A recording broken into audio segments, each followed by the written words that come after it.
So I'm going to introduce our panelists a little bit later. First, what I want to do is I want to run you through some of the kind of highlights from the South African Reuters Institute for Journalism's digital news report. The actual news report itself is based on a survey of over 90,000 online news consumers in 46 markets. So, and just a couple of caveats. One is that this is 46 of the available countries. So while I would say it's very representative of like a global idea of digital news, of course, there are going to be some gaps, I would imagine. And then also that the data, and specifically for South Africa, is based on English-speaking online news users. Reuters only does this for 3 African countries, of which we take care of the Nigeria and South Africa. And of course, every year, and we've been working with them for 3 or 4 years now, every year I make the same plea, which is let's look at more African countries. And that's something that maybe we as media practitioners need to take into our own hands as such. So this is based on digital users, English-speaking online news users. And it's because of the nature of that, it's skewed towards urban rather than rural and so on. So bearing those caveats in mind, let me take you through some of the data. And I'm going to do this quite quickly, and I would urge you to go to the Reuters Institute's website and download this report, or go to our @Code for Africa Twitter account. You'll see the links there, and look at the whole report, and then look at the South African and Nigerian and Kenyan reports separately. So just the kind of top level numbers to situate it before we get into the discussion. The weekly reach for offline and online, the top brands for TV, radio, and print are SABC News, ENCA, Daily Sun, BBC News, CNN, and so on down. Online, the big players are News 24, SABC News, ENCA, Daily Sun, BBC News, and going on down. So News 24, 64% of the respondents access News 24 at least once a week. The same for SABC News in terms of TV, 53% access at least once a week. The sources of news, there are going to be no surprises here. That's TV is at 66%. Online is by far the biggest source of news, as you might expect for a digital survey, at 89%. Print, it's gone down 7 percentage points year on year, and you can track that precipitous decline over the years of the digital news report. Although we can track in so many other ways, you'll hardly be surprised. That's at 33%. And social media, it's down 4 percentage points to 68% of people access the news on social media. Devices for news, again, you'll be unsurprised to learn that smartphone is at 83%, computer 46%, and tablet at 14%. I'm running through these quite quickly, but if anybody has any questions about any of these figures, please do drop them in the chat, and Kipatich will note them for me, and we can assign them, or I'll try and answer them where possible. Globally, 65% of people share news via social media, messaging, or email. The stats for South Africa are Facebook, and globally as well, we're seeing quite a drop in people using Facebook to share. But these are the stats for South Africa. 52% of people use Facebook to access news. It's down 3 percentage points. WhatsApp, 43%, down 9 percentage points. YouTube is level at 39%. And the interesting stat, and something I'm hoping that our panelists will talk about, is the one at number 6, TikTok, which has grown 7 percentage points and is now used by 15% of people to access news. And I personally think that's an opportunity for news organizations, but also obviously has many pitfalls, and I'm hoping we'll talk about that a bit later. Just to situate this globally for interest's sake, so you can see how the social networks, how their numbers are peculiar to different parts of the world. Facebook, for example, Africa's highest at 59% of people using Facebook to access news. We're also highest for YouTube. WhatsApp, of course, has always been African countries have always been very high in the use of WhatsApp, which does present lots of problems, as you can imagine, for those of us who are in the business of investigative journalism in terms of something happening on the dark web. And I think we'll talk a bit more about that when we get down to TikTok and so on. TikTok, African, and again, these are the 3 African countries surveyed, is highest at 14% of people using TikTok for news. So just a rough analysis of that. And then the really interesting thing for me about this report, and part of the interesting thing about this report is that you can look at kind of global trends, see how South Africa differs from global trends, and try and think about, is there a way we can future-proof ourselves against something that we can see is coming down the road? Is there a way we can take advantage of an opportunity we see in how we consume news versus the rest of the world, and so on. So overall, trust in the media in South Africa is mirrored in the brands that we looked at. So all the brands that we looked at, except for the BBC, which was, I think, level, have grown in trust year on year since last year. And I'm hoping our panelists will talk about, does that really mean, yay, everybody trusts the news, or does it mean that, in fact, if all the brands are growing, that we're starting to encounter the same kind of polarization we see in news organizations and news media in the US, for example. But overall, South Africa, 61% of people, and it's up a whopping 9 percentage points. 61% of people surveyed said they trust the news overall, and 63% of them said they trust the news I use. There's normally, if memory serves me correctly, there's normally a much bigger gap between trust in news overall and news that people use in the rest of the world. So this is quite an interesting stat as well. And South Africa is at number 2 out of 46 markets that are surveyed. So a high level of trust. I think Kenya's at 4 and Nigeria at 6, but I could be wrong. I might have it later on in the slideshow. Another interesting stat is that 44% of people believe that the media is free from undue political influence, and for same number for believing that the media is free from business influence. Just again to situate it globally, although we are focusing on South Africa for this, for the purposes of this panel discussion. You'll see that South Africa, Nigeria, and Kenya at 61%, 58, and 57 are pretty high, very high in terms of the other areas and countries surveyed. And that leads us to the brand trust scores.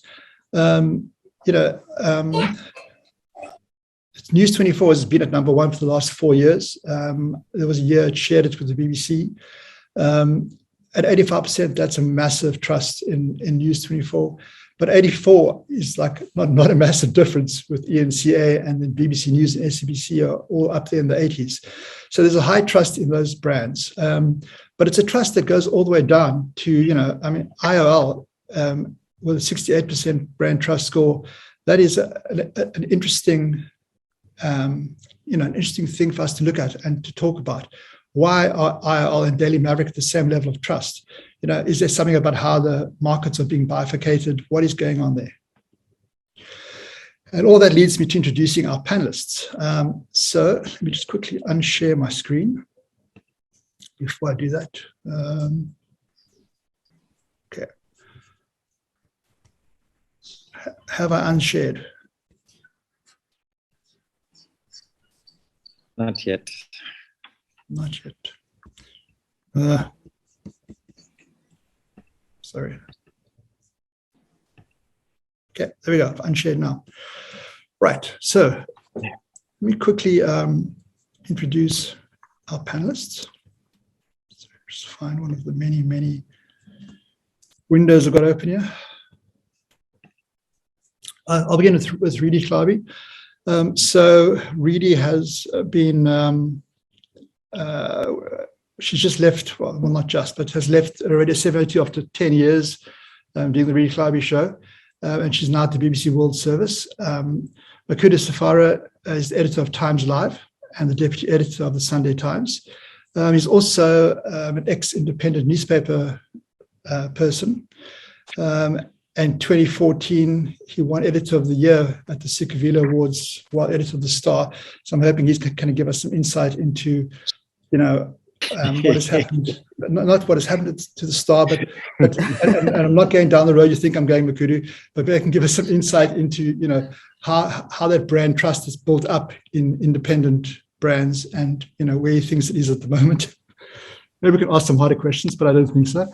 And then Adriaan Basson is the editor-in-chief of News24, and of course also a great investigative journalist and the author of some books on Zuma, which are well worth reading.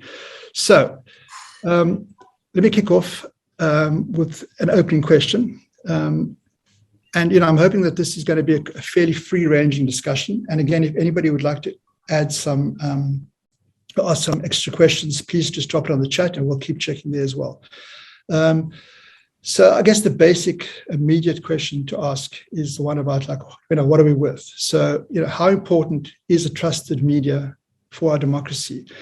And I think, maybe I'll start, Adriaan, with you, because, one of the things that I've noted in my report is that News24, after, I guess, almost 25 years, has changed your payoff line from breaking news first to trusted news first, which I think is a massive kind of seismic change in how we're looking at news in South Africa. And it's something that I've seen playing out in a lot of the other news organizations as well, also doubling down on the idea of trust. So Adriaan, maybe you can tell us, start us off by talking about how important is a trusted media, do you think? Thank you, Chris, and hi to all the colleagues on the call. Specifically, nice to see Redi again, who I haven't seen in a long time. So look, trust is everything. I think it's always been there, and there was a time not too long ago when kind of most media were trusted, and when you bought a newspaper or you switched on a radio station, you could trust what you heard. But that's no longer the case, unfortunately, specifically in other parts of the world. I think we're still doing pretty okay on that score.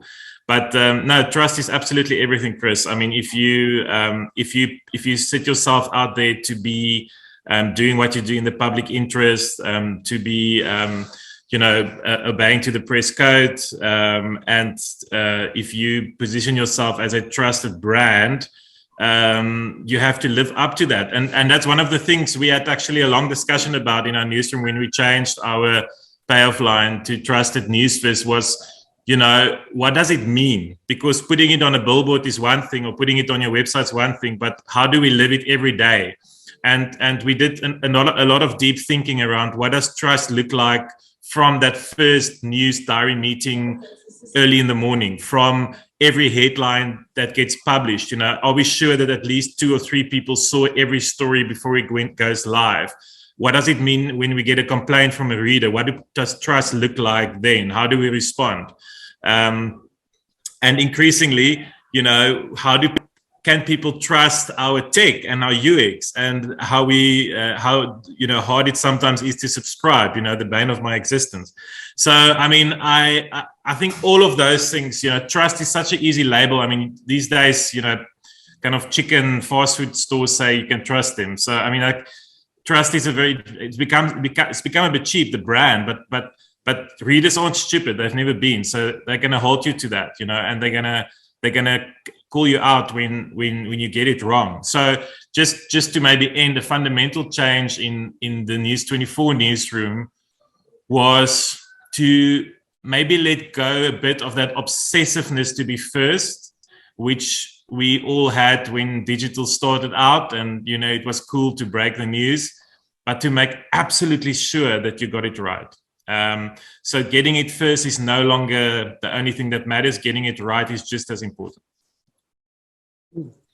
Thanks, Adriaan. Maybe I could jump to Redi and ask her, and maybe she has a different, or rather a more sane perspective than we do, who are now immersed in the local media scene.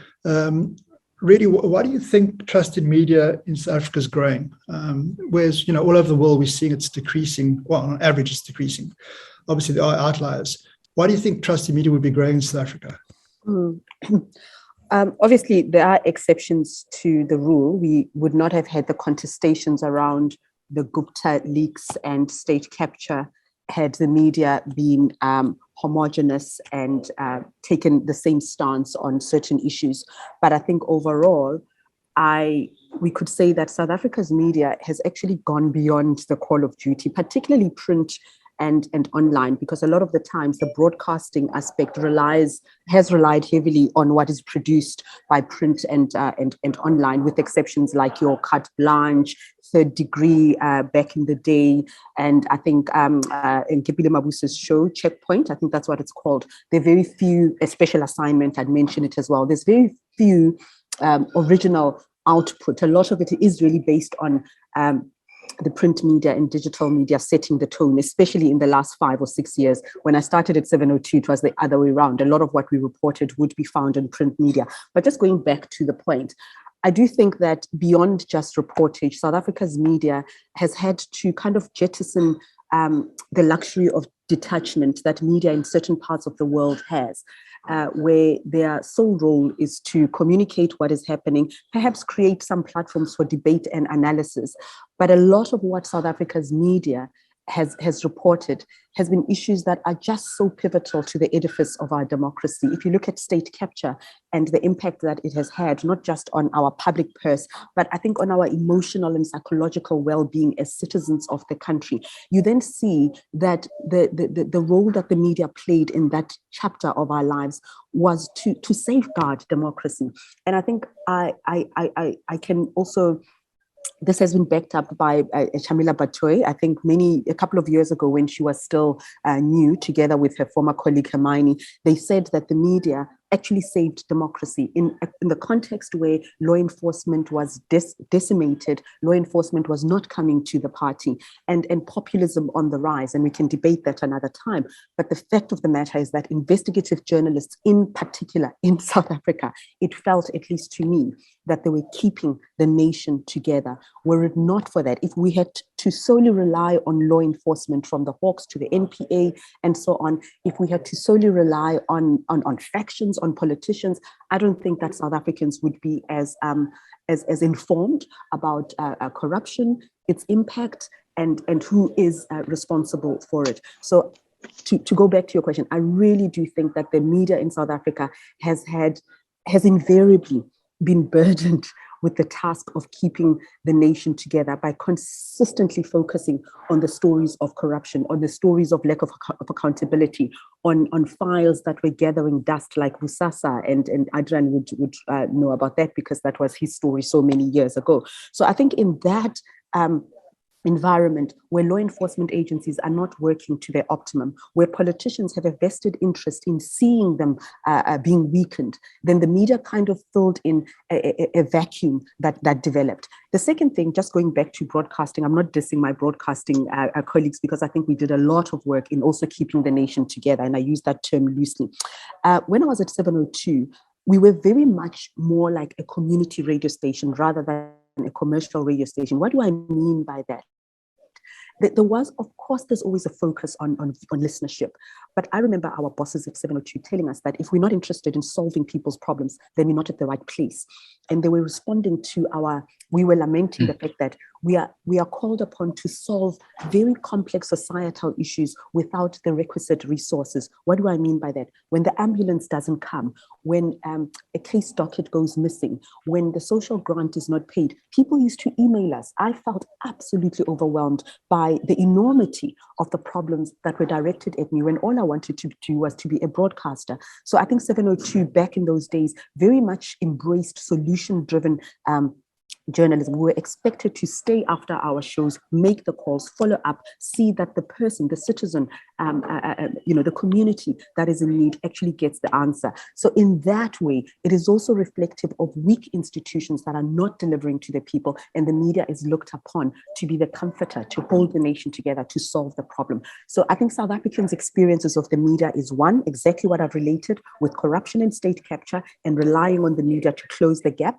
and two, media going out there to actually fulfill some of the socio-economic distress that viewers and listeners often experience. So yeah, that's my answer. Thank you.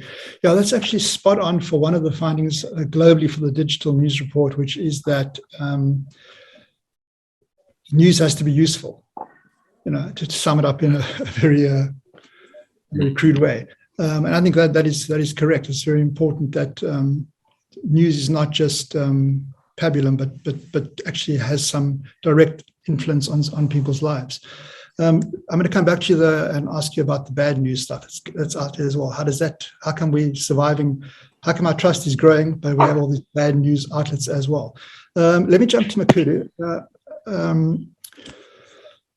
Makhudu, TimesLive has gone up, I think, 7 percentage points year on year in terms of trust. I'm not sure if that was a conscious, if there's something you've consciously done to change that, or if that's just a result of the news. But maybe you could talk a bit more to us, addressing the same question Redi was addressing, which is, why do you think trust in media is growing in South Africa? And, perhaps even why is it growing on your own title? Sure. Thank you. Good morning once more to the panelists and to everyone. So I think the thing for me is that where you speak about trust, you speak about something that that foregrounds the audience, that puts the people, not just the people who are reporting on. Yeah. Makhudu, can you just hang one second? I think it's Paul Nakwe. I think you're not muted. Could everybody who's on the call please mute themselves? Sorry, Makhudu, back to you. No, you can just do it on screen. You can just name this on a time. Okay. No. The point I was making is, I think that I agree with the previous speakers that trust is everything. Trust is the stuff that forces us as the media to foreground the reader or the listener or the viewer in whatever we do. So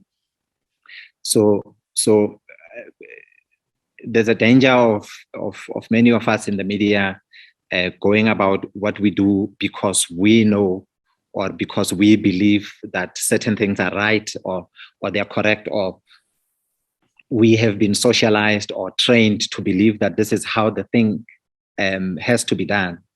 But I think where you introduce an element of trust in a newsroom, the principal point there is that you need to pause and think about the people receiving your information, and what do you have to do to make sure that they trust you? You look at your own processes and say, how are they involved? If you look at newspapers of yesteryear, you will find that they dedicated a lot of space for reader interaction. If you listen to radio, you'll find there's an opportunity for listeners to call in, and that is designed with the intention for media establishments or for leaders in newsrooms to get a sense of what is happening on the ground, for people to, as Redi was saying, share their own frustrations, but also share their own joys. So, if there's no water, or if Eskom has decided that, they are going to create an outage for a specific area in Soweto or wherever, you're not going to have resources to be able to be everywhere all the time. And so it is important for the people that or for your audience, to be more general, to be able to engage with you and share with you what is happening. But it's also important for the reader or the audience to feel that what you're putting out in the form of news or opinions, etc., is as close to the truth as it is possible. So in other words, where you are expressing opinions as a platform, they must be, clearly labeled. Where there's news, there must not be confusion, because in the environment in which we are reporting now, you have a case where I, as an editor, can, or let's just say any reporter, can go on social media, express a political view about what they see happening in the country. And when they do that, 2 hours later in the newsroom, they are assigned a story about something related to what they've expressed on social media. And they come back, and the expectation is that they need to write a new story and be as fair, as accurate, and as close to objective, accepting that objectivity, is a nice concept, something that we can't reach, but something you can work toward, but close to as objective as it is possible. You can rest assured that the people who engage with your content, especially for us who are online, they're going to look at that, and they're going to look at what you wrote on social media, and then label you. I, for example, have been accused by many people as being part of President Cyril Ramaphosa's public relations machinery, simply because on the particular week I wrote an opinion that seemed to align with what the president is doing, where you say there's corruption in our country. If journalism is to be useful, we need to put a spotlight on that corruption. And if the president and his administration are doing the right things about fighting corruption and people are being arrested, and you say so, they say, you see, we're not going to listen to you. You're part of the Cyril Ramaphosa's public relations machinery. And then the following week, or whenever, weeks later, you criticize the president about something. You say, no, but the president, is being weak here, or he's not showing leadership in this space. You get criticized again, and then they say, you see, you're part of the radical economic transformation faction. We see you. You're so. In as much as that is some kind of a challenge, it's also a good thing, because where you can find the courage to be able to speak truth regardless of who the subject is, the people who engage with your content will see it. Even if they don't see it immediately, eventually they'll get to it. As they go through your content, and as they want to criticize you later as being part of the Ramaphosa public relations machinery, they will remember that, no, but this is the same guy or the same person or the same media platform that has criticized the president before. How can they, and so therefore what then remains is that you are dealing with the facts on that particular matter, and that for me is what we're trying to do with TimesLive. We have said the South African media landscape and the reaction that many of the media houses are getting online suggests a level of polarization, and I see that's one of the findings in the study. Suggests a level of polarization. So, what is important for trust is for us as TimesLive to be able to be as courageous as it is possible to speak truth to the current administration where we're dealing with politics, and be fearless and say, here, Mr. President, you're not getting it right. And where he gets it right, we should be able to say he's getting it right. Without regard, of course, and without being influenced or being fearful of what the reaction on social media is going to be.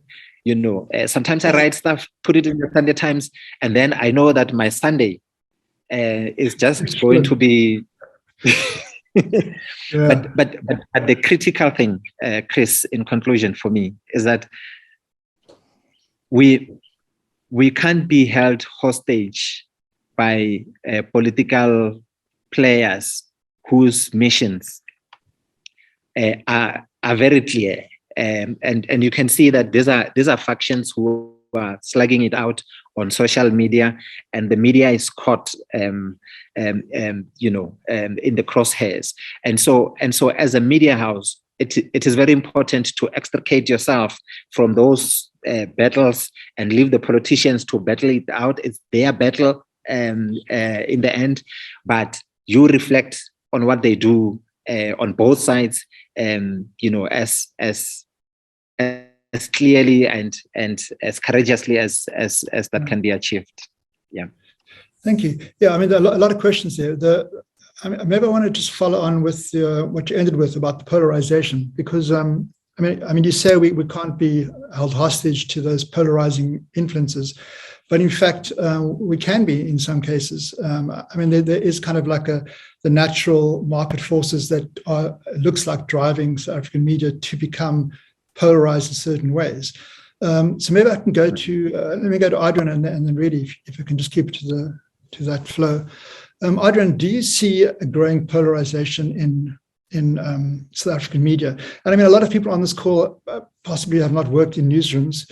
Maybe you can give us an idea of how that could work. You know, how would a newsroom be kind of forced into a more extreme position in terms of following their audience? Do you see a polarization in the media, and how's it working, Adriaan? Look, I think, you know, I want to keep independent media with a capital I out of the first part of my answer, because I think that deserves its own discussion, you know, and it's a very serious, very concerning discussion because it's funded with public money. But actually, can I just jump into to note that the independent media have sent a letter of complaint to Reuters about me because I said that 10 babies don't exist. So now Reuters are asking me, you know, what's the truth? You're going to find them, Chris. Huh? You're going to find them. Exactly. No, they need to send you a picture. If they think that the babies exist, they need to first send you a picture of the babies, at least a picture. Because even they, a year later, couldn't show us one picture saying that these babies exist or existed somewhere. You have to convince me. I don't believe they exist. Maybe let me go there. I mean, it seems like the world wants me to go there. So let me start there by saying I think it's extremely concerning that the second biggest news website in the country publishes fake news. You know, and I think that and get away with it seemingly. And have withdrawn from all regulatory bodies, are allowed to do that, are bleeding in terms of numbers and I understand revenue. I don't know if anybody has looked at the latest ABCs for newspapers, but some independent titles are now under 2,000 circulation.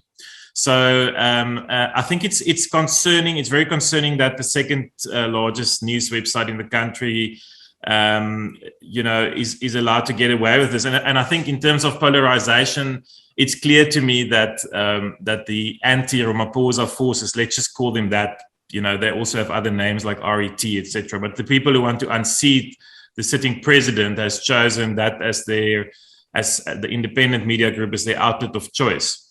For the rest of us, I must say, and I mean, this is not to kind of like be, you know, give ourselves a pat, but I think, you know, the other big players, my own title, Makhudu's title, are doing pretty okay. I think, you know, we have a diversity of opinions. We criticize the president, we praise him when he gets it right. We uncover big stories of national importance.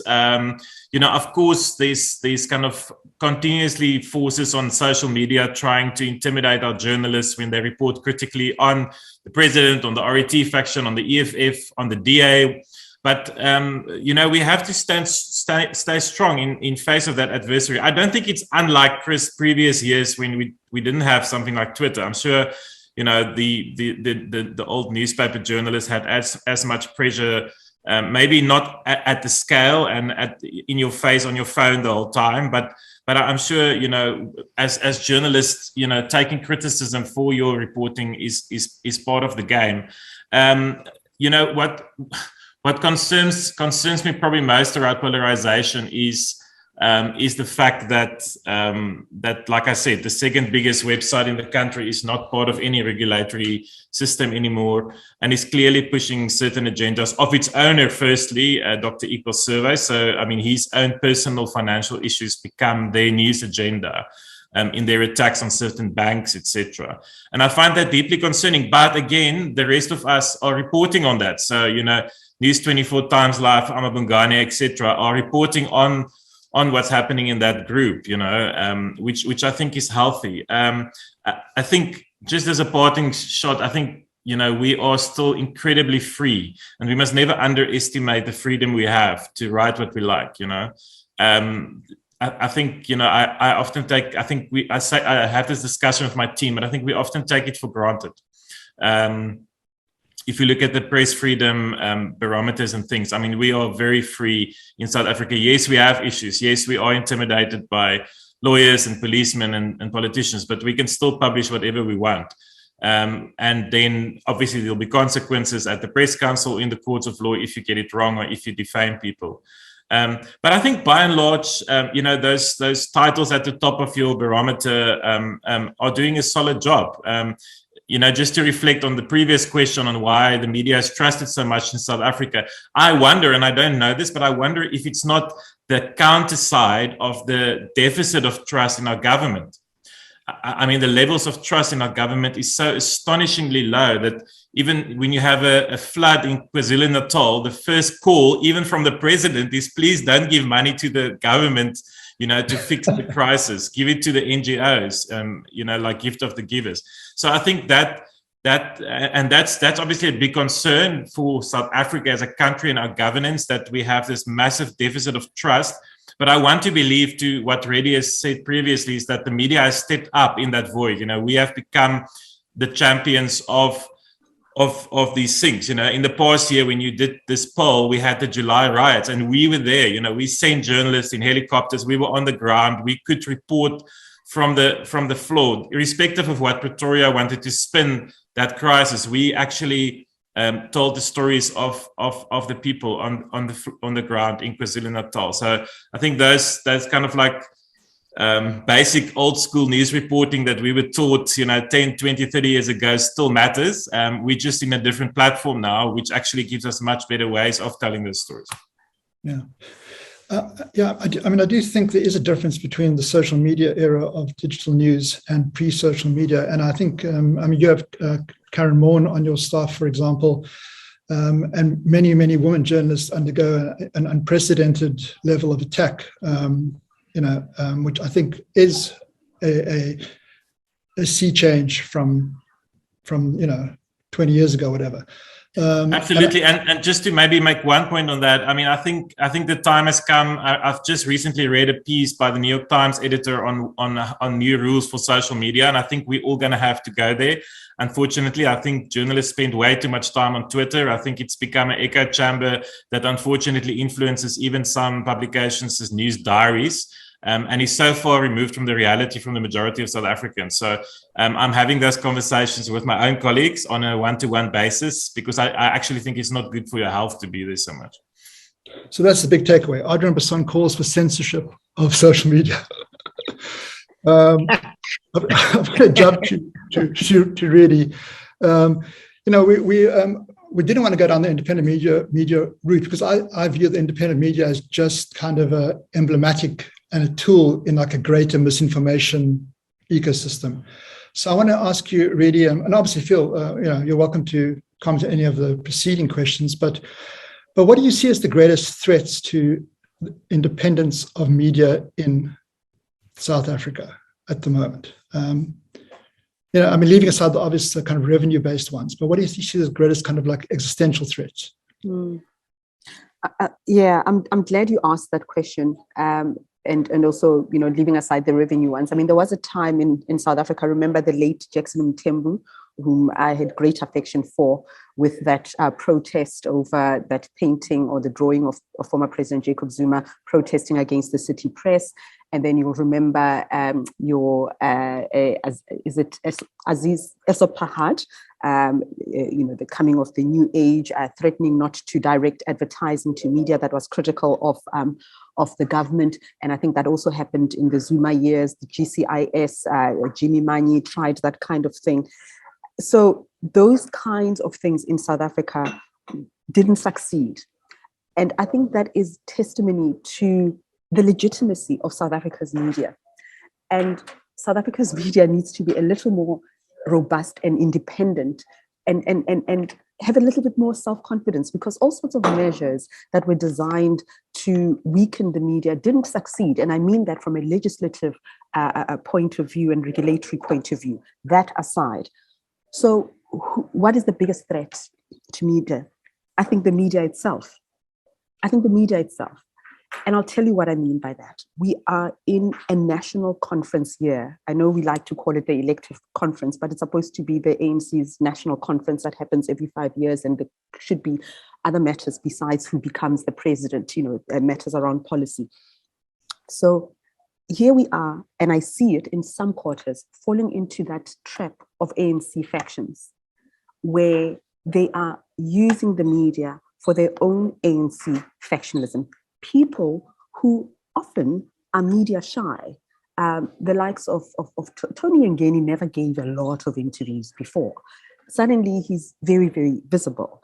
Ace Makhudu, on the eve of his court appearance, is suddenly on a roadshow going from one media house to another, and each calling it an exclusive. It's an exclusive, but the guy is spending the whole day starting at ENCA, going to 702, going to SABC, going to Power FM, and so on. And I am mortified that the people who make editorial decisions don't see what is going on there. Obviously, there was a decision to say we're going to populate the news cycle on that day. We're going to take over so that there's deflection from the trial, from the granular details of the accusations against us. But we will make sure that our voice kind of looms large over everything that is going on at that time. It's not the first time that it has happened. I know in the build-up to Limpopo as well, the different factions, and faction perhaps may not always be a negative word, I don't know, different groupings, interest groups, suddenly they were all kind of available. You could get Saki Makozoma at the drop of a hat. You could get Kgalema Motlanthe at the drop of the hat. And I suppose there is that symbiosis between media and politicians in an important political year, a significant political event. Of course, there'll be more available, and it's good for us to cover that particular point. But we need to make a distinction between covering an event because it is politically significant and availing ourselves to be used as pawns in their political games. So what is the biggest threat to media? I think media that is determined to just pick the lowest hanging fruit, interview the loudest person, the person who tweets the most, the person who speaks the most. And when you cover that person, not do so critically and keep repeating what the people say without juxtaposing it. So I think that the failure to fact check, the failure to be attuned to the political game that is being played. I'm not in any way saying that we must censor those people. Of course, there's a way of covering Carl Niehaus. There's a way of covering Ace Makhudu on the eve of his court appearance.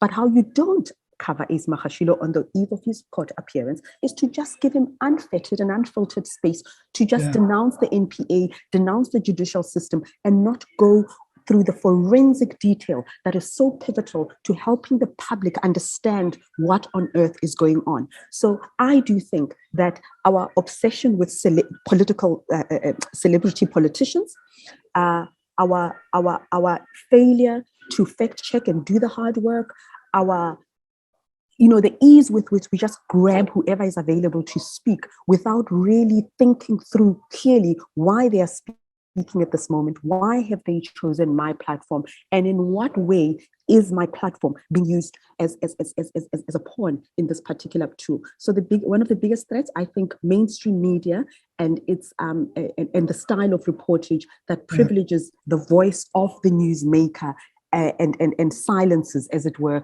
the contradictory facts, the complexities, and so on. I think if we become a kind of media that chases newsmakers only, we miss the South African story.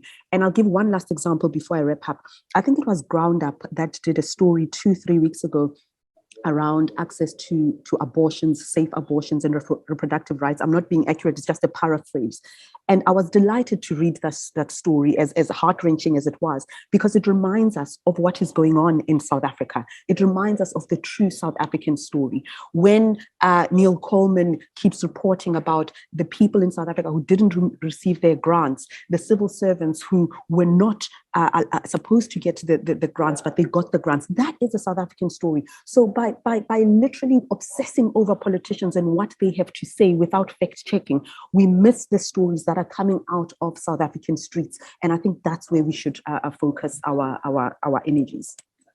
Yeah, I must say my example of that currently is the kind of uncritical, especially on social media, coverage of Operation Dudula, where, you know, the news houses that just kind of like tweet out, you know, kind of their diary for the day without any context, which actually almost makes me, and Adriaan, that actually makes me realize why people are thinking about that relationship between social media and journalism so critically at the moment. But fortunately, we have two representatives from mainstream media, South African mainstream media. I'm aware the BBC is fairly mainstream as well. I actually consider myself part of mainstream media. I mean, the time I spent in 702 was what, 2005 to 2017. That's 12 years. And then it was the SABC, Kaya FM. And of course, from time to time, I should be writing more regularly, but I don't. So when I say, you know, mainstream media, I'm talking about me as well. Sure. I was just taking the opportunity to jibe at Makhudu and Adriaan, which I can never resist. But maybe Adriaan and Makhudu, and maybe Makhudu, you can go first. How would you respond to Redi there? Not that she was asking you for a response, but how would you interact with what she just said? How do you avoid that kind of being played by the politicians, essentially, because it's like appears to be part of the inevitable news cycle? Let me go to Makhudu first. Sure. No, I think, I mean, Redi is on the money. She's spot on. You know, but I think that what she explains is what we see on the ground, but not necessarily what undergirds the problem that she has just explained. And what undergirds it is what you excluded in the question, that let's remove the revenue questions. Because that's where the problem starts, I think. So where you have newsrooms that are starved of resources, you get junior people being promoted prematurely before they are able to, I mean, they can write, they can speak, they can do stuff, but there's a particular context you get over time. And what Redi explained about, we've seen, and I'm not quoting here, I'm just using her words. We've seen this thing happen in the period leading to Polokwane.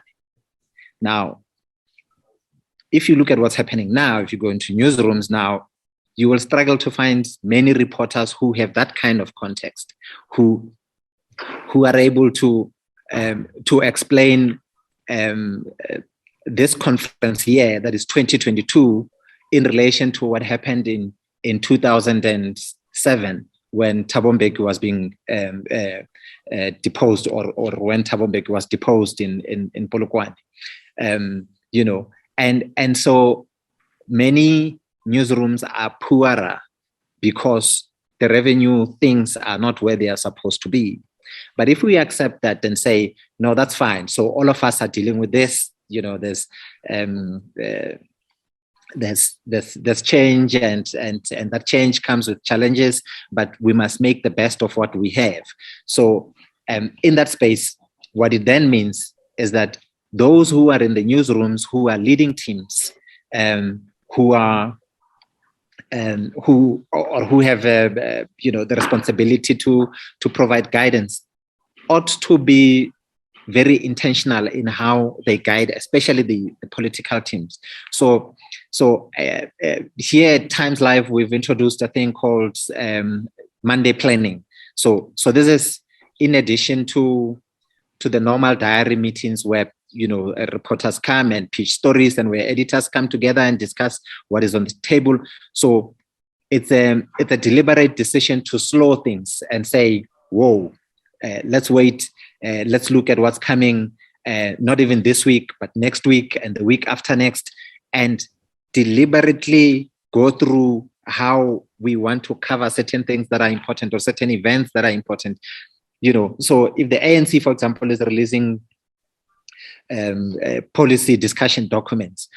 How do we want to attend to that in a way that, we don't come across like, people who are just covering the policy documents because the ANC has made policy documents available?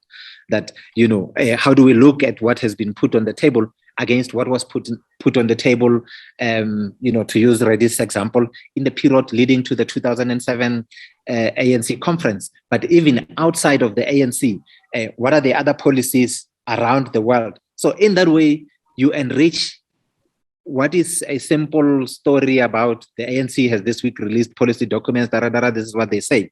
And then you are infusing rich context from what has happened in the past and elsewhere around the globe. So that's that's what we can do.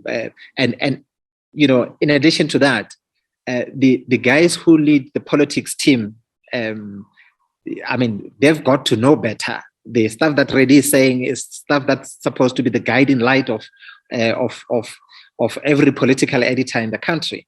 And so I think that in addition to just doing normal planning and stuff, it's also finding time to have conversations with people who are responsible for some of the bigger stories that we are going to cover as media houses. So as TimesLive, for example, or even News 24, you've got to ask, so guys, this is an election year. We can go in and talk about developing, ANC conference diary, long-term diary. And what are the things we're going to cover, blah, blah, blah, blah. That's cool. But once you close off that diary, you still have to have the conversation. What are the pitfalls? What are the things that we normally do that we shouldn't do? That, things that should be avoided, etc. What are the things that we don't do that we should in fact do to enrich our content, to make sure that the copy that we put out is not the same copy as what Adriaan and his team are going to put out. So Adriaan will also look at his own team and say, we don't want to put out the same stuff as TimesLive is going to put out. And if we all did that, the coverage coming from the mainstream media will be very different. I assure you. Yeah, Adriaan, I don't know if you want to jump in that, because if you don't, I've got another question for you about paywalls. But feel free if you want to. I'll talk to paywalls as well. I don't know what your question is, but I'll, look, I think any day in a South African newsroom is it's great for us for us news hounds, because it's crazy. The news mill just never stops. There's never quiet time anymore. Your question and your discussion really made me think of, I don't know how many people on the school knows, but there was a judgment recently in the Gauteng High Court that changed the complete divorce landscape for women in South Africa. So women who were married out of community can now actually benefit from their partner's wealth when they divorce them. It could have been the biggest story of the year, right? in a more normal society, without this like massive floods, riots, and potential change in administration. So Chris, it's hard to edit daily. I always say it's harder to decide what not to cover than to decide what to cover. And luckily, we have fantastic partnerships with people like Nathan and his team at Ground Up, who has very specifically and intentionally decided not to cover the, what shall I call them, big ticket, breaking news, A-list, VIP type political stories of the day, which we cover and we have to cover. We have to cover the government. We have to cover the governing party. We have to cover efforts to unseat the president of the country. But thank goodness we have people in South Africa. And I see that as part of our feature in the media. I see that there's going to be more of these donor-funded media outfits that's got a very specific niche, like a Becky Sisa or a Amabungani or a Ground Up, that covers with donor money, in the case of Ground Up, stories about service delivery in rural provinces that are often off the radar of mainstream media, which is another problem I think we have. But then partner up with the likes of News 24 and TimesLive to give distribution to their stories. I think that's a beautiful model and one that I completely believe in and support. Secondly, I think you hit the nail completely on its head around xenophobia and Dudula, and it's actually a very tough discussion we had in our newsroom a while ago to say, okay, guys, we can't just cover this as something that's happening every day. There's a big thing. There's a big moment here, you know. Xenophobia is becoming completely normalized, not only by, guys like Untitled Chapter, but also by the Department of Home Affairs through its policy changes. And the ANC is now suddenly had a change of heart. So I'm glad to say that watch the space. We've got a big project coming up in that regard on News 24 in the next few days, actually. But that is typically one of the stories that, could disappear under the radar because it happens almost, silently and quietly, little meetings here and there. So one day in Untitled, nobody knows of the guy. And like a year later, everybody knows of the guy. He's got videos with Rob Hersov and God knows who else, And who is this guy? What is this moment about? So I agree with you that in our coverage of the big ANC drama of the moment, we sometimes lose focus on that. I will, however, say I'm quite proud. I do think we got it wrong on Malema for the first few years. I think we probably gave Malema, and I say we as the media, we probably over covered the EFF and Malema, but I think we have corrected. I think when Julius Malema now, he can't just anymore say he's going to speak somewhere and the whole nation's media goes live. That just doesn't happen anymore. In fact, in my view, I think the EFF is struggling for relevance at the moment, and you can see it in their like flip-flopping on matters. So at News 24, we actually made a conscious decision at some point to say we're not going to take Malema live every time he speaks, Yes, he is the leader of, at the moment, the third largest party in parliament. So we will cover the EFF, we will cover their conferences, their campaigns, etc. But just because he speaks somewhere doesn't mean you have to go live there. I mean, in Johannesburg now, he's no longer even the third biggest party. He got less votes than Herman Mashaba's Action SA. So I think the coverage of Malema and the EFF, for example, has become more correct, I would say, and in proportion with their support and their influence and impact. We're going to have to do the same thing with the ANC because the ANC is becoming a 40% plus party, if not 30% plus. So, I think in the next 2 years is going to change everything. I think, you can already, I don't know Makhudu, but I can already feel like this December conference doesn't have that kind of punch that Nasrec had in 2017. Like we all know, this is probably the last ANC conference where they are the majority government, 50% plus. It all feels like just a slow motion movie that's going to play out. Cyril's going to win. It's not going to really change everything. They're going to go below 50 in 2024, and that's when the real story starts. And just the last point. I just made a note here about human interest or good news. So, I mean, this is something that I've been particularly bad in my career is being very good at human interest stories and so-called good news stories. And I think for a while, Tlhabi Motsoeneng actually captured that term, good news. And we all had this wrong idea of what it actually is. So my newsroom kind of rebelled and a while ago said, guys, the country is in such a deep depression. Can't we just do something? Can we please just cover the stories of the people who keep South Africa alive, who keep us ticking, the nurses, the teachers, the guys at Eskom who actually do their job every day. So you guys probably saw on the 1st of April, we did Good News Day where we did only human interest stories, with a good news edge. And to my surprise, Chris, we didn't lose any traffic. We had the same level of traffic we had on a normal bad news day. So it seems like South Africans want to read stories about real people making real change, and we shouldn't allow, smaller kind of blogs, and kudos to them for doing those stories. But I think mainstream media should, again, also just, it's so easy to fall in this depression. Everything is broken. Eskom is broken. State capture. Hospitals are falling apart. But there are always these people in South Africa. We know that. We know them. They're in our families. They're in our circles. We know who these people are who keep things going. Yeah. I mean, actually, let me just skip over the paywall thing and come back to it if we have time. And also to ask some questions from attendees, which I'll get to in a moment. So part of what you're talking about good news, which is kind of like almost developing a new kind of audience.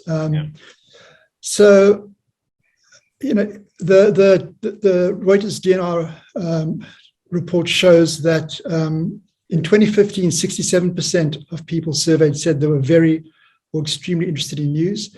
In 2022, that 67% has gone down to 47%. And globally, the news consumers who say they avoid news has increased like massively across countries. Now, one of the potential explanations for that, there are many, of course, is that a younger market doesn't cleave to news in the same way as an older market does. And leading on from that, we see TikTok becoming, and TikTok is kind of, for me, the symbol of how to reach young people with news. I mean, there are many other platforms, of course, but just using TikTok as an example. It's the fastest growing network. So 40% of 18 to 24s use TikTok, and 15% globally use the platform for news. In South Africa, we also had 15% of people using TikTok for news. How should news organizations handle this kind of the kind of perhaps existential threat of not being able to reach young readers in the same way, and then the kind of threat of like people moving onto a platform like TikTok, and the opportunity, of course. How do you exploit that kind of opportunity of TikTok?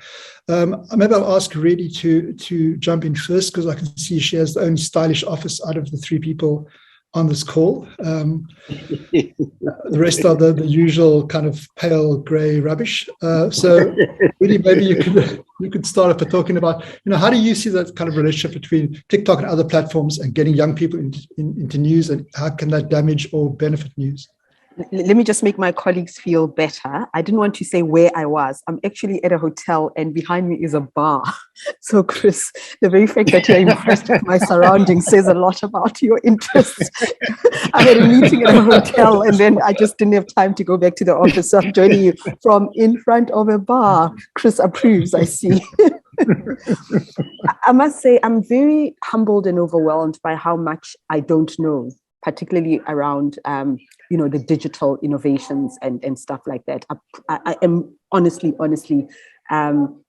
feeling very overwhelmed by how much news has changed since my day.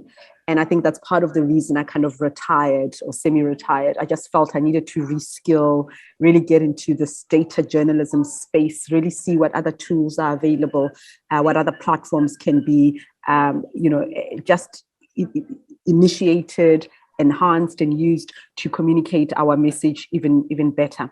I do think that we should trust young people. We should trust them very much. I mean, I'm studying right now, and I think I'm the oldest student in one of my modules. And I find that sometimes we're given a project where we must upload something and do this, and I'm just sitting there. It's so overwhelmed. And the number of times I'm rescued by somebody who was born in 1996. In 1993, 1994. I do think that even as we come with what Makhudu and Adriaan touched on, we come with the institutional memory, we come with the chronology of history, which is absolutely pivotal in telling stories. I do think that an investment in innovation, also trusting what the younger members of the team have to say and have to do.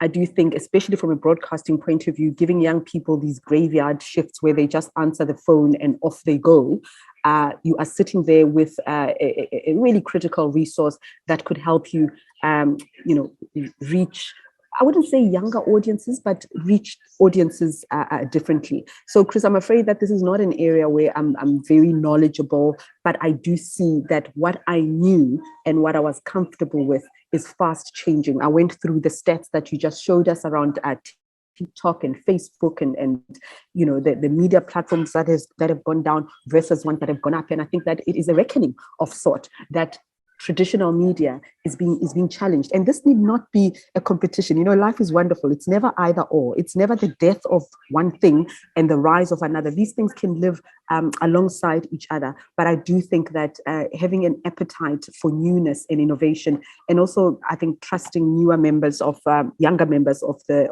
news team would also be helpful. But I'm as much a spectator as I am a player in this, because I'm just overwhelmed by how much has changed. I mean, when you told me that TikTok is so popular, I'm sitting here thinking, is that the end of my job as a radio and television anchor? Must I now learn to present news on TikTok? And I'm such an inflexible person. It takes me a long time to change, and it is a reckoning of sorts. I don't have an answer for you, but I think it's unavoidable. Yeah. Let me just say that the DNR, the Reuters digital news report does have a big section on the kind of journalists versus news brands on social media, and they've done a survey on, like, do people identify with journalists or news brands on TikTok and other social media, and it turns out it's still brands, except for some like high-end Fox News right-wing idiots. So please do download that report, everybody, and take a look at it. The actual specific question from Marinet about TikTok was, are there any local media institutions who are using it for news distribution as opposed to news gathering? And I know TimesLive is a very big TikTok an account. I think it's about 350,000. Last time I checked, it might be more. I think it's around there. Don't hold me to that. Makhudu, maybe you want to speak to that, and then we'll go to Adriaan and ask him about News24's TikTok. And again, TikTok can be a shorthand for all kinds of innovative platforms that have arrived, right? I mean, you might have chosen Instagram versus TikTok or whatever. But yeah, Makhudu, maybe first to you. How's TikTok working for you, and what's your handle? Why must you be like this? I don't know. Chris, thank you. We started a TikTok, or we created a TikTok account for TimesLive towards the end of last year. So I think it was October, November, thereabouts. The numbers are just amazing. It's been great progress. I mean, TikTok has been this place where young people went to show off their dance moves, as the report correctly indicates. But it has mutated into a platform or an ecosystem where people come to do many different things. And one of the things that happens there is that people share information and news. They use creative ways, and so the thing that has or what has become clear to me is that young people are not interested in what is important. So if you're going to create a TikTok account for them, you're not going to go there and say, this is what's happening in the country, this is what is important, this is what you got to know. They are interested in what is, wait for it, interesting. so not only must it be important, it must also be interesting. And on that platform, the thing that is interesting trumps what is important. And so the presentation is more important than the content if you're going to get followers. So we looked at it and we said, if you look at social media applications that resonate with a lot of people, especially young people, they're video driven, they are image driven. And so how do we use the latest apps to kind of connect with audiences and build communities, et cetera, et cetera? And TikTok was one of those. And we went in there and yeah, it's been amazing. We have young people here, as Redi was saying, hey, listen, but it's a mix. So you get the people with institutional experience and history, et cetera, and you get young people who come in and say, I'm not going to read Makhudu's 1,000-word column ranting on about what's falling apart in our country. No, but I'm going to watch this TikTok by this, young guy at TimesLive, and that's where they go.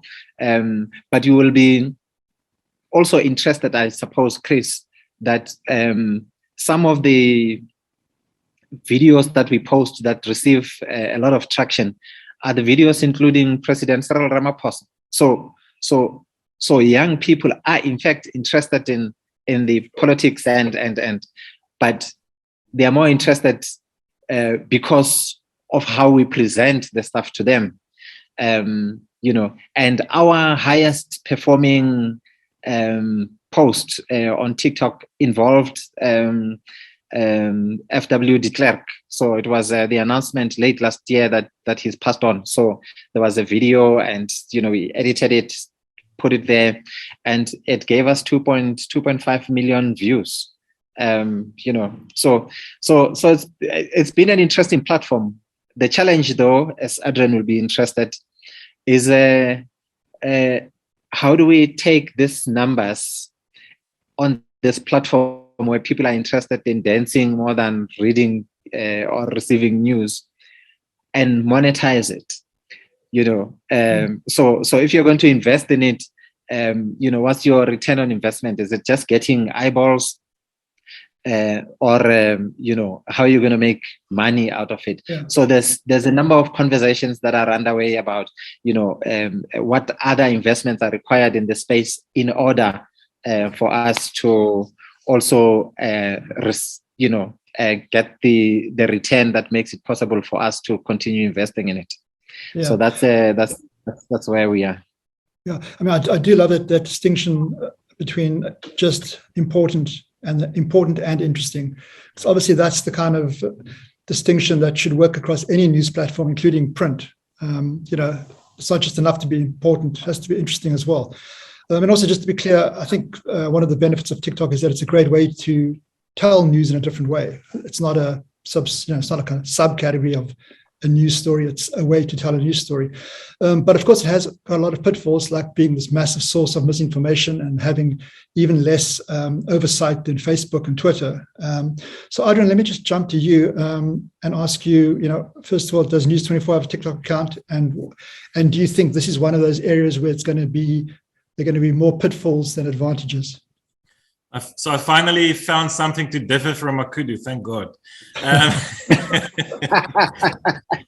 Look, Chris, I think, how's this for a business model, right? So you hire a bunch of engineers in China, the most engineers, that you can find, and UX experts, and you design a platform with these wonderful tools to make short videos.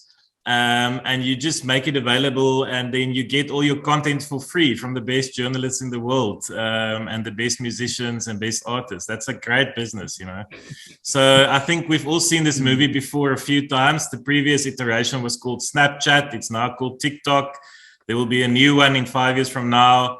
And we've bumped our heads too much, I think, to fall for this trick again. So I feel strongly that, yes, we'll probably be there. We're not really there at the moment. I've got some younger, cooler colleagues who really want us to be there, and I'll allow them to play around and experiment. But to Makhudu's last point, where I will agree with him, I think, massive question marks over building someone else's platform for them, because they are selling ads on that platform. And that's exactly why the South African media is currently at the Competition Commission against Google and Facebook, because they're taking our journalism that we produce, right, that we pay all these wonderful journalists around us, and put them in Corollas to go to places like KwaZulu-Natal, and they take that and monetize it on their platform by indexing, by listing, and by showing short videos now. So we simply cannot do that anymore, Chris. We need to make money to survive. So I think the challenge for us as media is we don't have those hundreds of engineers that TikTok, the company is called ByteDance, has, but we need to find a way to have those storytelling formats on our own platforms. How do we get, and that's exactly the I'm glad Makhudu ended with that point, because I could agree with you on that, is we need to get that audience on our platform. So it's well enough to use it as a little fun thing, but always bear in mind that you're paying someone's salary to produce content for another company that's very rich and making lots of money, like we did on Facebook and Twitter. I think for me, the biggest concern from reading your report, Chris, was, and this is something where we should, I think we've got about 2-3 years head start on this, is this issue of people checking out of news, which you referred to. People saying that it's just too overwhelming, it's too hectic. Specifically, maybe after COVID, people have reached the point where they just don't want to read news anymore. And I find that quite concerning. If you couple that with our massive non-voting population, of which millions of them are young people, we sit potentially with a huge part of our population that are checking out of formal politics and news. And that cannot be good for any democracy or society. It just cannot be. We don't have to, I mean, we all understand why. So I think, what the biggest thing, apart from obviously popping champagne over our great achievements again in your report in terms of trust, is that concern is, and that's a discussion I want to bring back to our newsroom to say, how do we keep people interested in news? How do we stay relevant without having to dance with little clothes on, Like, how do we... It doesn't have to be 1,000 words column or a ByteDance video, There's a lot in between. So how do we do more and better video? That's a real question in South African media. I don't think South African digital media has figured out video, to be blunt.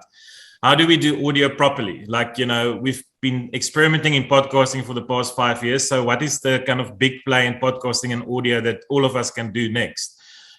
How do we make sure that people can follow the reporting of certain journalists like they're able to do now on the New York Times app, but in our own platform, not to have to go to Twitter? So those are the kind of things that interest me. Is like, how do we create our own platforms for a future audience, for a younger audience that's very visual, that wants to consume their news in visual, but not having to give away our great content to them? Yeah. Chris, I shouldn't let this one go. Right? Listen, okay. As journalists, I mean, I'm happy to hear Adriaan thinking commercial and rent and cents, but as journalists, our primary responsibility is to make sure that the South African people or our audiences are informed, they know and understand where our country is at, and they are critical performers in this democratic project. And that the report, the Reuters DNR report indicates, as Adriaan earlier indicated, that the people are checking out of news. They're feeling depressed, they're feeling this and that, and so on. But Adriaan is also correct to say that the South African media has not yet figured it out. We are all still in the process of trying to figure it out. Now, the point I want to make is that in the meantime, we have a duty to inform. We have a duty to say there's young people who are checking out, who are not going to News 24, who are not going to TimesLive, who are not interested in SABC and BBC and whatever. They are 18 and older. In 2024, we will be with them in the queues voting. And some of them, because they don't have access to what is happening in the country, they vote on the basis of whatever, moves their spirit. And we shouldn't allow that vacuum to kind of dictate the kind of future we are going to have. So we have responsibility. So I want to say to Adriaan, you and I have a responsibility to go to those young people and bring them on our platforms and say to them, whether we're using TikTok or we're using our sites or whatever we're going to create and unleash in the future, and say to them, this is what Phala Phala is using TikTok. If that's the only way of getting to them and of having them understand what's happening in our country and the significance of Phala Phala to 2024, hey, by all means, we should do that. I understand, the issues about TikTok being owned by somebody else, making money. Yeah, that's fine. Good for them. Right now, you and I and other people must put together whatever that will work for us. But until we figure it out, right? Let's use whatever is available to us, if that includes TikTok, in order to get as many young people in our country as possible to be informed about what's happening in our politics. And I did indicate earlier, many of these are interested in the posts that involve the president. So what better way to get to them? And yeah, man, get on board. Adriaan, I don't know if you want to respond or. Just very briefly, Makhudu, I'll see you on Saturday at the Sunif, and I'll tell you a longer story. But the short story, I recently had a family member who I won't identify over, who's 16 years old, and the person told me that they are following the Amber Heard Johnny Depp court case on TikTok. So I said, "Oh, I didn't know there's news on TikTok. That's amazing. Who's the source of the news?" And they couldn't tell me one of the news brands. They were just following the trial. They couldn't say it was ABC or CNBC. So anyway. So yeah, I mean, so Redi, you work for a public broadcaster. So this next attack is for the two mainstream dudes. This is all a bit rich coming from people who have paywalls. So, no, I don't believe that, obviously, but one of the threats that we might see coming down the road from reading the DNR, the Reuters report, is that people who are paying for news, it's leveling off. It's 17% in the 20 countries they look at. It's 17% pay for online news this year. It was the same last year. And the big fault point seems to be getting young people to pay for news. And the average age of a digital news subscriber is 50 years old. So, I mean, clearly, while my heart is with Makhudu's, give it all to the people, they need us. My head is also with Adriaan on the fact that it's all very well, but if you're giving it away, soon you'll have to stop producing it to any particular level. How do you see this whole idea of paywalls playing out, membership schemes, whatever, playing out in South Africa? Do you think it's going to help us to future-proof news, not News 24, not TimesLive, news in general? Do you think it's a way that's going to help our news industry survive, or do you think it's going to just make us even more like the big giant news players and then the small ones that can't do much? And I can go to Adriaan first if you want.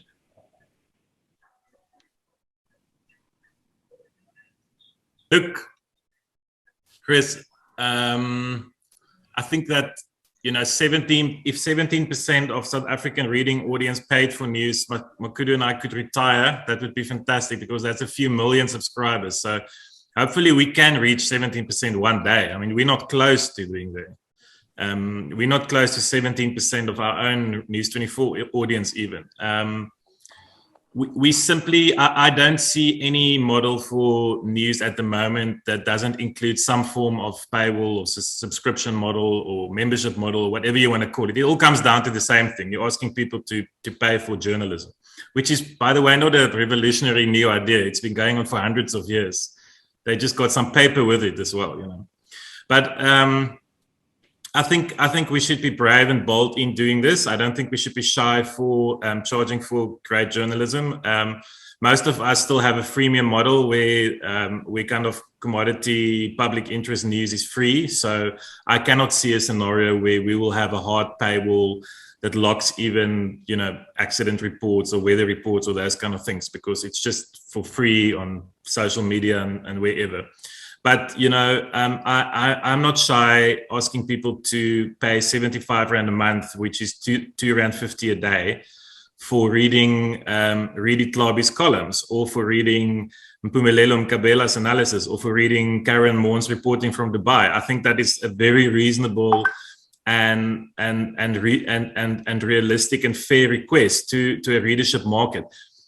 Yes, we gave out, and this is all of us gave away, and the internet was free for almost 20 years, and we all fell into that hole of, the internet must be free, and I think that's the biggest challenge, certainly in our model, is convincing people to pay. It's actually not about the amount. I've always asked people when I find them and they're not News 24 subscribers, why not? And it never, if you just scratch a bit, it's never really about the amount. I mean, they probably can't even remember how much it costs or whatever, and there's enough people in South Africa can pay $100 a month to read quality news, but it's about that behavior. That's something that was always free, and I'm sure I can get the same thing for free somewhere else. And we've all been there when we've tried to subscribe to the New York Times over the many years since they launched about a decade ago. I remember trying to find the weirdest way, spending an hour or two to find a New York Times story for free. And in the end, they give you an offer you can't refuse. So, Chris, I think that people who can pay and who can afford, and I do believe there's still a sizable market in South Africa who can pay a reasonable amount, will have to support sustainable quality journalism. I hope they will have a few subscriptions, because I think media diversity is just as important, and it's good that we have different models in South Africa. It's good that Arena's got their model. It's good that the Maverick has got their membership model, like the Guardian. We've got the kind of model that guys like the New York Times and FT have followed. So I think we're all going to have to experiment there. And just the last point, which forced us to do this, is the advertising model is broken. Digital advertising, at least 90% is going to Google and Facebook. So we're not getting that money that used to fund our newspapers. Thanks. We only have 1 minute left. Makhudu, I don't know if you want to respond or if I can ask people to wrap up. No. Perhaps just briefly to say that I agree with Adriaan.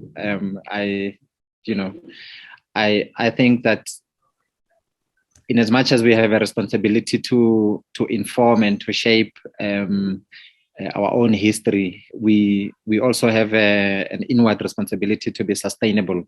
And one way of doing that is by encouraging readers to understand the bigger project, which is sustaining our democracy. That where you support the media and where you support an institution like SANEF, for example, you're not doing it for yourself, or you're not doing it for the media itself. You are enabling an institution that supports our democracy, and there's no. The point Adriaan makes about it's not even about the amount. Is even more important when you consider the contribution that people make toward democracy. I think I should wrap it there. Thank you. Thanks very much. Redi, maybe I could give you the last word and ask you a question I was going to ask everybody, but we've run out of time. What do you think the main intervention is needed to help South African media future-proof itself? Like what do you think we really need to make sure that erosion of trust in the media doesn't happen and media houses don't disappear and that kind of thing? Yeah. Look, I think explainer journalism can never be out of fashion.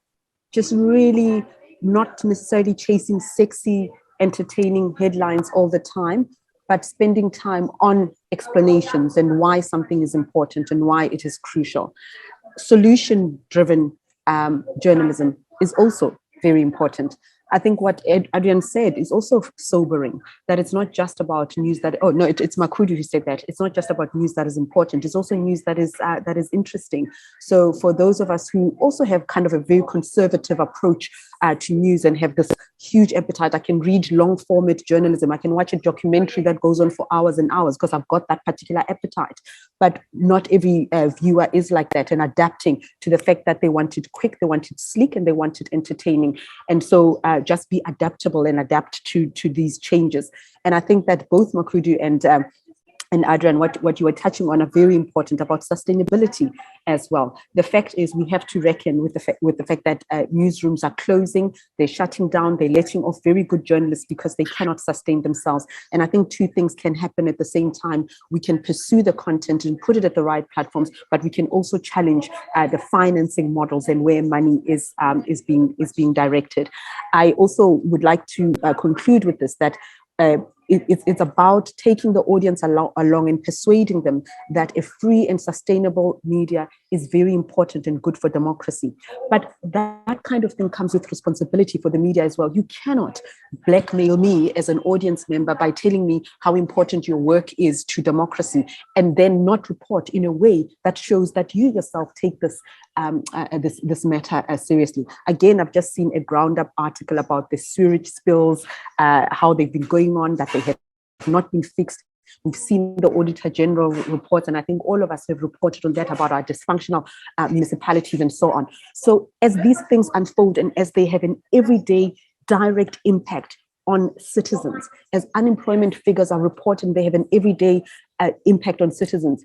Let's not get seduced by the entertaining factions and sexiness of ANC politics and the headline grabbing clickbait matters. There is real life, the daily grind of being poor in South Africa, of being unemployed. Why we can spend time and find out what it's like to be an unemployed youth in South Africa. I know it's not an original idea, but I'm just trying to make a distinction between following Carl Niehaus all day and the advocate therefore and his theatrics in court. At some point, that's not funny. What is the true South African story? Don't try to take me along into the believing that an independent, sustainable media is important for democracy, but then you go and you invalidate the importance of democracy through your editorial choices as well. Thanks very much. Redi, Makhudu, Adriaan, thanks so much for giving us some of your precious time. And thank you very much to the participants who signed in and who asked some interesting questions. Just to say that tomorrow at 3:00 South African time, we're doing the Nigerian version of this, which is also going to be very interesting. So please feel free to sign up on our Code for Africa Twitter feed. And then also JamLab is hosting on the 29th a launch of all three of the reports put together, Kenya, Nigeria, and South Africa. So that's going to be very interesting as well. So please do join us for that as well. Thank you very much, everybody. It's been a pleasure, and see you on the other side. Thank you. Thanks, guys. Going to the bar at the back. Goodbye. Yes. So lovely to see you all. Bye. Bye.